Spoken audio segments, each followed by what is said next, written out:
EGM Network.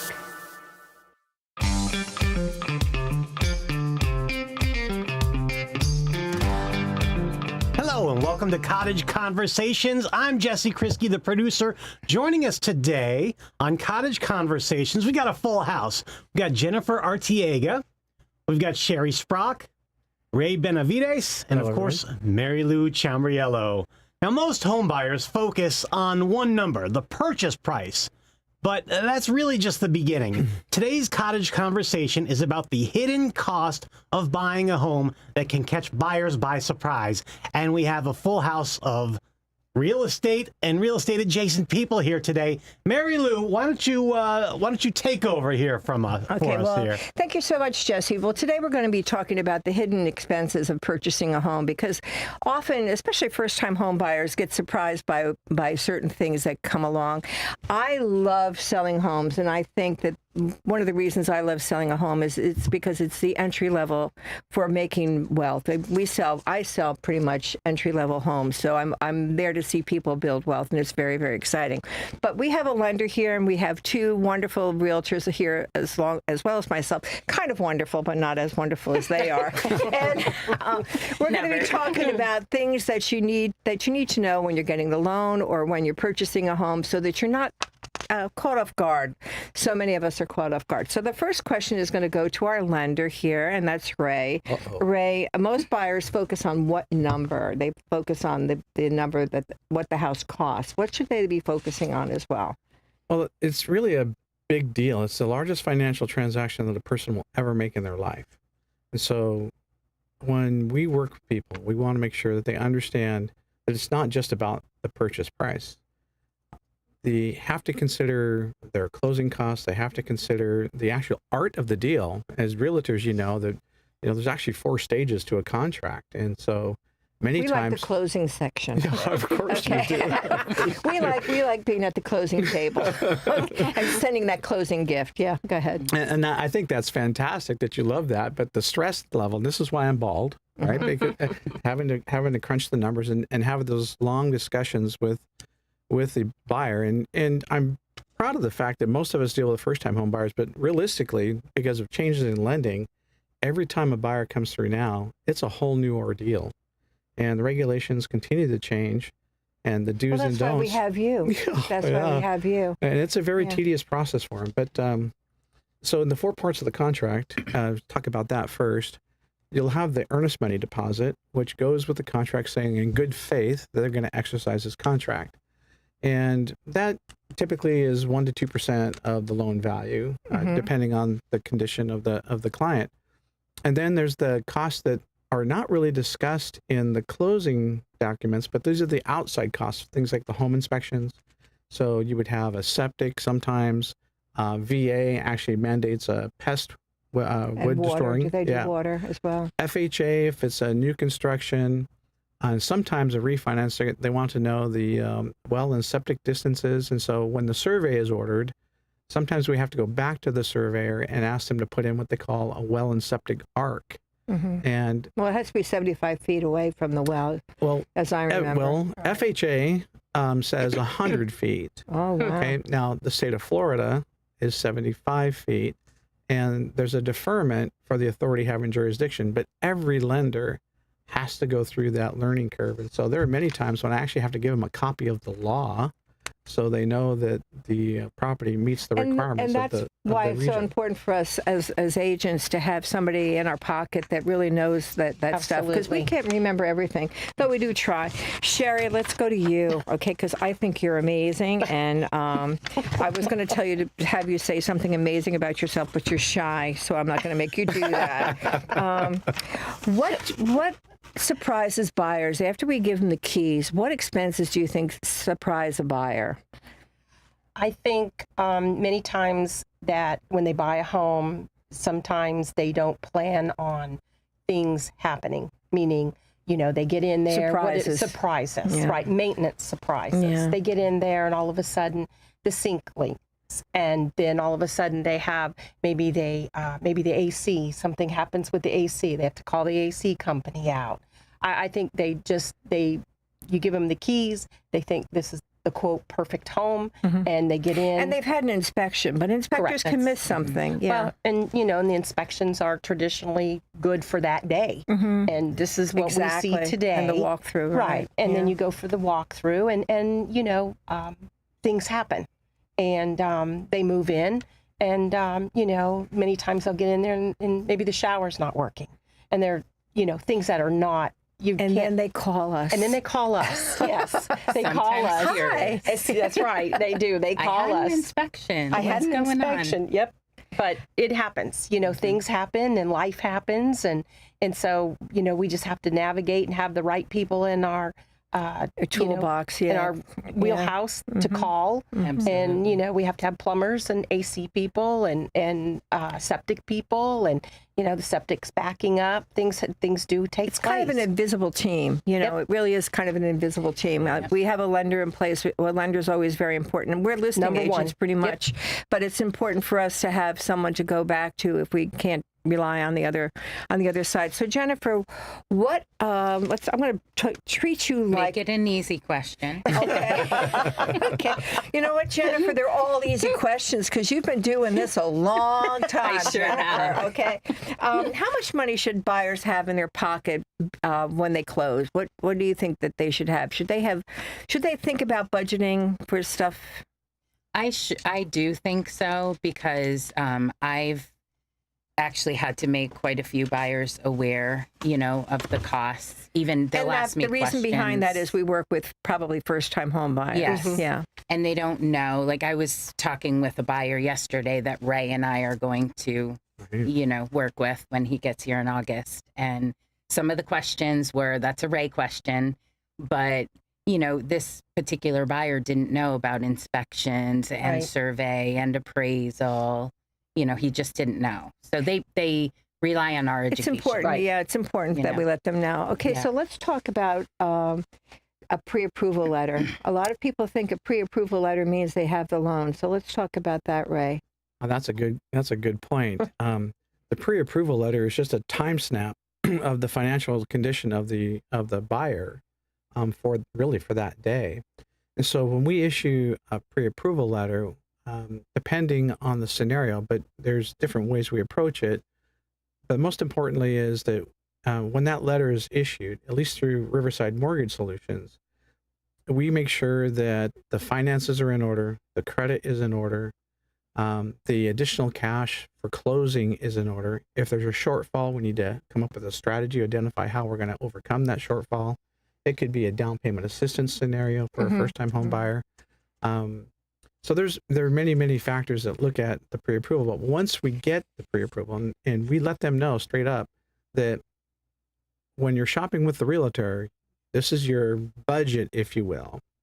And the number that we give you is that number that is your maximum. And we want to try to stay away from that if we can. Exactly. Exactly. Right. It's always better to know you can go to Starbucks, Exactly. You want to be able to go to Starbucks. So what exactly are closing costs for a loan? Explain that to people out there. Well, I'm glad you asked that question because that's actually a misunderstood component. So the closing costs are divided up into categories. So the first category would be the lender. So we're a wholesale broker. So the lender is going to charge an application fee. And that application fee ranges, depending on the lender, from about $1,000 to up to $1,400 or $1,500. So that's clearly disclosed to them at the very beginning. And then the next component is going to be the fees that they cannot shop for, which would be things like the appraisal, right?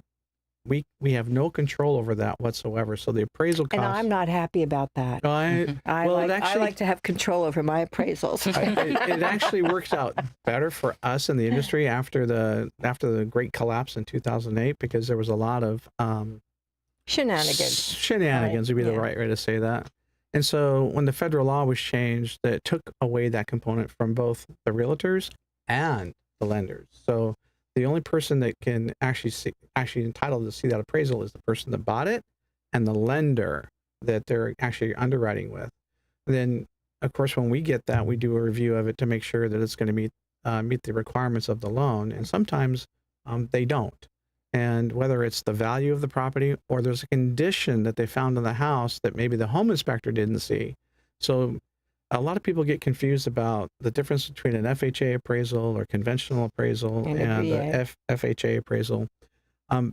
But for the most part, they all have one main standard, and that is that if there's a life safety issue in the home or a structural issue in the home, then it's a showstopper until that gets identified and repaired. Well, and I'm going to talk about Ray for a moment here. I'm actually doing a transaction with Ray. I'm the listing agent. He's actually working with the buyer's agent. And they did the appraisal. And then Ray called me up and he goes, doesn't that house have county water? And I'm like, yes. And he said, doesn't that house have a sprinkler system? And I said, yes. And I had handed the appraiser 3 pages of features, and the very first question he asked me was, do you have county water? And then he put down that it was well water. Oh, no. So we had appraised anyway, but the reality was that Ray said, I want to make sure that they have good information on the other side. So we do depend upon these people. So Sherry, talk to me about how it feels when you have a buyer and you found them their home and you have to talk to them about, it's not just the mortgage payment that you're getting. You're getting other bills with this property. You're going to be paying HOA fees. You're going to have to buy a lawnmower. Right. So how do you handle that? What do you say to them? Well, You coddle basically, them, I know. Yeah. I am a coddler. Yes, Yeah. I am. You buy him a lawnmower. That's it. I'll buy the lawnmower for you. Which one do you want? Do you want one better than I'll mine? come It's every fine. week and mow. Yes, okay. I'll get you That the would rider. be Jennifer. That's it. Jennifer would be the one to say, I'll come every week and I know. mow for you. Okay, go ahead. I can remember our broker, John King Sr., God rest his soul, and he would call me Charity Lynn.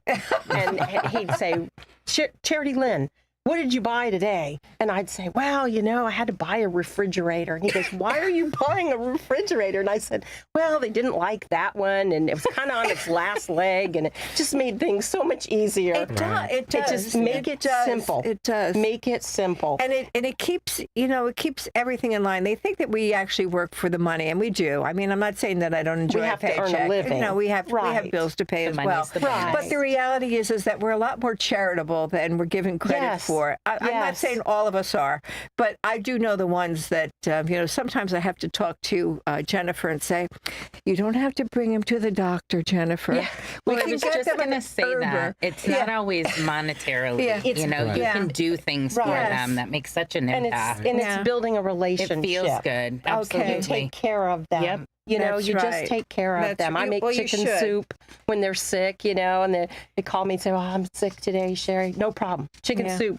Yeah, I'll have the exactly. Hawaiian That's rolls your will be right at the door. right there. Exactly. Yeah. That's it. That's the thing that we do, and I know that Ray does a lot with veterans Oh, too, which is huge. really, really amazing, and we'll talk about that in another thing. He is So give phenomenal. me a short story about a buyer moving in and then learning that they had to get a new refrigerator or something. Either one of you have anything like that?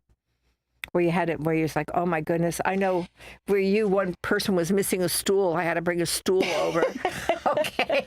I had a buyer one time, and lovely lady, single lady, worked very, very hard to come up with her deposit, get the loan. She moved into the house, and she had her son with her, who was, not well, and she called me the day after she moved in, and the air conditioning completely went out. And she said, Sherry, I don't have the funds for this. I knew she didn't have the funds for it. So I called the AC company that I use and said, please go put a new AC in for them. I said, they can't afford this. Just do it. And to this day, she's a waitress. And when I go into the restaurant, she always tells everyone, this lady bought my AC unit for me. And You that's what it's do about. what you Yeah. you just take care of people. And those are that's a large unexpected. Yeah, it was Right. large. expense. Yeah. You're not talking about having a plumber come over for $175. Right. You're talking thousands of dollars Yeah. there, and those are things that we need to talk about too. So let me get over back to Ray, because Ray, you're really the guy. You're the one. You're the one that we have to count on here. You're the guy And, who's stealing the You're show. our quarterback. Lord. Let's talk about taxes, because I think that's I personally think that that's what really shocks buyers the most are taxes, because they look and they'll always ask, and they look at the MLS sheet. Oh, the taxes are only $2,000, and so talk about taxes. Well, so as a first-time home buyer, the property taxes initially are assigned from the previous buyer until the next tax period comes forward. And then when that happens, since there's a recorded transaction, let's say that the original owners had that house for 18 years. I'll just use myself as an example. My house, 18 years. My property taxes are $1,100 a year right now. Mm-hmm. Okay? Mine too. So if somebody was to buy my house, they would get that $1,100 for about the first 18 months. I'll just say it that way. Mm-hmm. But then they're going to get the full value minus the homestead exemption and the assessed value. Right. And so they're going to get that full value of the sale and most of the counties apply a slight depreciation model because they realize that the sales price also covers commissions and things like that. So they have I didn't know that. They have a formula. Did you know that? Yeah. I didn't know that. They have a formula that deducts that from the value of the I have purchase. to charge more then to lower their taxes. That would be cute. Never thought of that. It's charitable. Go ahead. Right. That's it. So the next thing I know is that, when we write the loan, let's say that they're at that maximum 56%, like for an FHA loan, and all of a sudden the property taxes go up $200 a month.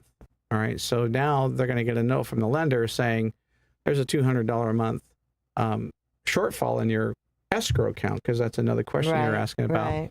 So they have an opportunity either to come up with that difference right away, or they're going to get that difference and the tax increase. So now all of a sudden it's a $400 a month hit to them, and they're like, I'm out. Right? They can't have. Nobody should panic over that, though. No, there's ways to mitigate that, and so we're very careful in the closing transactions. And I've been with most of you in closing. We're all very careful about explaining to them how this property tax is going to increase and how they need to file that and homestead how you exemption. Must homestead. Right? How you must do that. Mm-hmm. And the good thing about that is there's the other account that most people don't even realize is there, and you find it on your trim notice, but it's called the Save Your Homes. The portability. So that value has a spread between the two, and then that gets assigned to the home, and it gets to carry with you as long as you have that home. But for first-time home buyers, it doesn't apply. It doesn't apply. So Jennifer, talk to me about how you talk about taxes to people, because they're going to go, oh wow, I love this house. The taxes are only $500 because they've gotten veterans. Discounts, right? 100% disabled. So what's your conversation? Pretend I'm that buyer, because I'm. How do I talk to them about taxes? How do you talk to them about their taxes if they think their taxes are going to be $2,000 and they go up to like $4,000? I mean, I've really never gotten in depth with. I mean, I do let them know that their taxes, are going to go up. And a lot of the times... You say call Wesley? Well, I feel comfortable even, letting a lender answer that, honestly, if they're doing a loan. I mean, that's just... I say call Wesley. We have the ability I'll try that next as lenders. time. Every county has this, by the way. We have a tax estimator. And so we can put in what we think that value is going to be and enable homestead exemptions and whatever is going to apply to them. And we can give them an idea of what the future tax is going to look like to them. And it's actually... they need to be forewarned, too. They do. They need to be forewarned. They do, because especially when we have home buyers that maybe even have a limited income. Yeah. So let's say they're retired, right? And they're on some variable fixed income or a pension. Well, that number means something to them in the long term. It's valuable. It's very valuable. Yeah. Because it's going to help them determine if they can, and honest to God, I've seen this. Do I buy food? Right. Or pay my property tax? Yeah. Right? Yeah. And so that's when you call Sherry. Or that's when Sherry will send them over some groceries. Or you just come to my house on Sunday. There you go. Yeah. Come to my house on Sunday. Yeah, that's when you call Sherry. Right? Paid them all. That's it. Okay, when buyers fall in love with a house, and do you go and do Sherry say, well, this is a beautiful home, but you need to understand the following things. It's going to be costly, because you've got a large yard or that type of thing.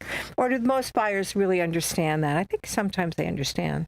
I think that seasoned buyers understand. Yeah. Your first-time home buyers, they're so excited and They get carried away they get by the carried moment, away, yeah. and they walk in, and they're, they see a heated pool, and they're like, wow, we can heat the pool. And I tell them I have a heated pool, and my heated pool, runs about $10 a day to heat this thing. Wow. And so, you need to factor that in, that, you start heating this pool up. I mean, this is just my pool. My pool's like $300 a month if you heat it all, for the If whole you heat month. it, exactly, Right. And yeah. so these are things that But you that's have good to. information. Yeah. You're passing on good information.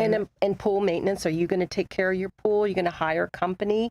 Generally, a company's like $100 to $125 a month, give Yeah. or take. yeah. They get excited about, like you said, about an oversized lawn. Well, who's going to maintain the lawn? Are you going to cut the grass?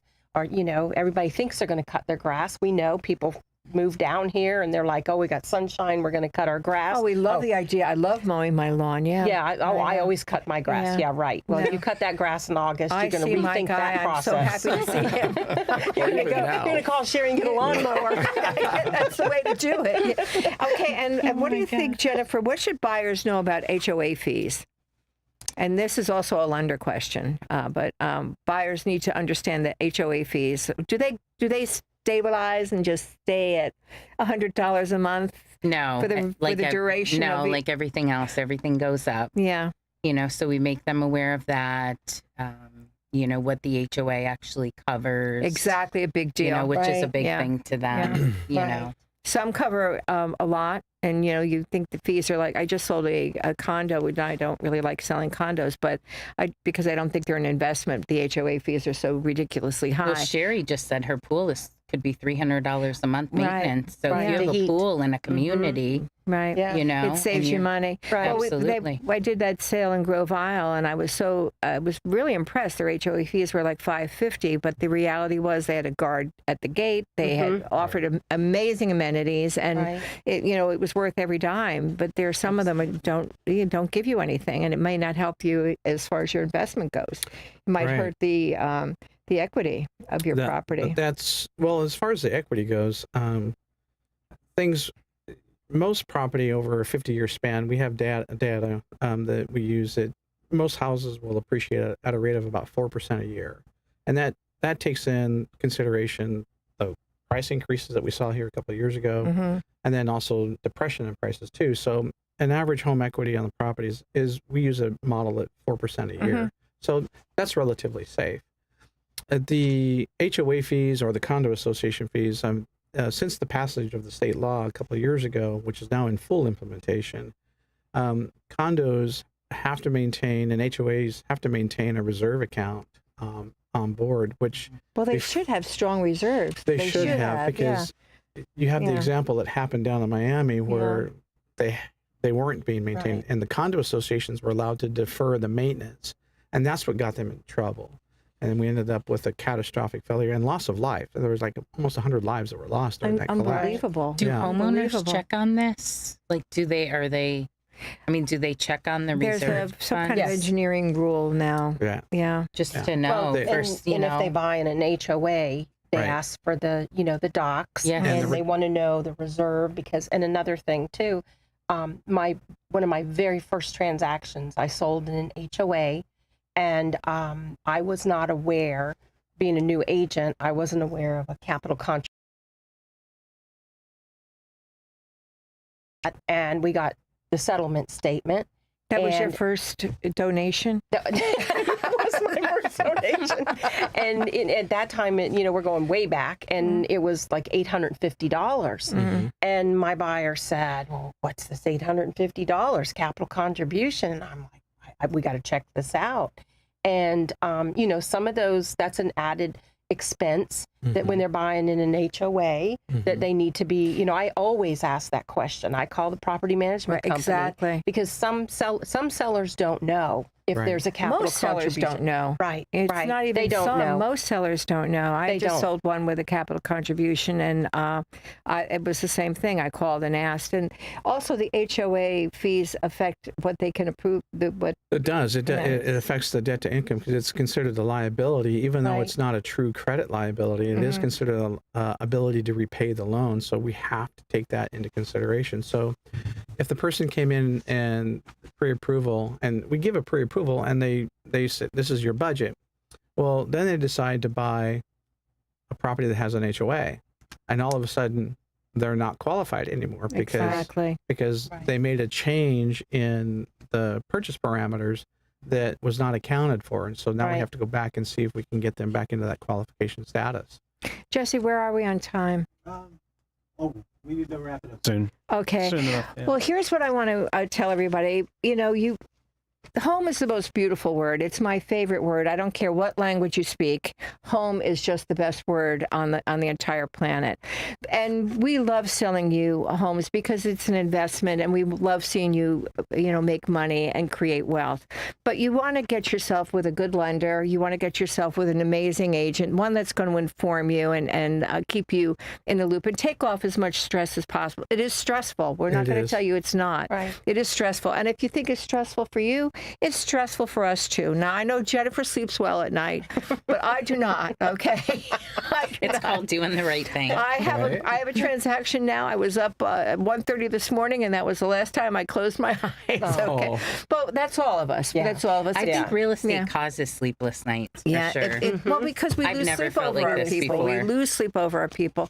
But if you Been in are the looking to last 10 purchase a years. home, When you please care. give anybody here a phone call, and definitely we'll line you up with a really good lender. We know who to go to and who can take good care of you. So you have the best day ever. We're going to say goodbye. Ciao for now, and take care of Adios. yourself. Bye-bye. Yeah, have the best day.